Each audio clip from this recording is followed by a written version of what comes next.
Bir dona gugurt cho'pisi va mana shunday ko'pik bilan o'limning oldini olish mumkin desam ishonasizmi? Videoni oxirigacha ko'ring, hammasini bilib olasiz. 2025-yilning oktyabr-noyabr oylarida is gazi bilan bog'liq o'lim holatlari tez-tez quloqqa chalinib turibdi. Ayniqsa G'allaorol tumanida.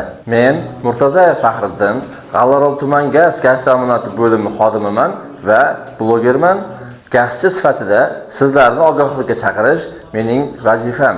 Xonadoningizda joylashgan isitish pechi, ya'ni pechka, devor pechka sozmi, nosozmi, o'shani mana shu gugurt yordamida tekshirib ko'ramiz. Birinchi o'rinda gaz quvurining hayvon choklarini va rezbali birikmalarini tekshirib olamiz. Buni tekshirish juda ham oson.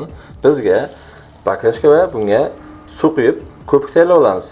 Ko'pik farqi yo'q, sovun bo'lsin, shampun bo'lsin, parashok bo'lsin, muhimi ko'pirsa bo'ldi.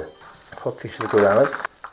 Ko'pikli birikmamiz rezbali birikmalarga, payvandchoqlariga quyib tekshiriladi. Agar ko'pirmasa, demak bilingki, gaz chiqish holati mavjud emas. O'ta muhim diqqat qiladigan joyi.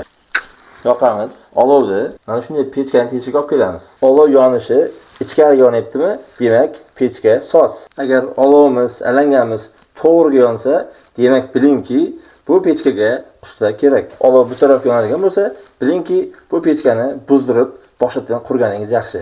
O'zim iste'molchi sifatida sizlarga ataplina koteldan foydalanishni, o'sha orqali uylaringizni isitishni maslahat beraman.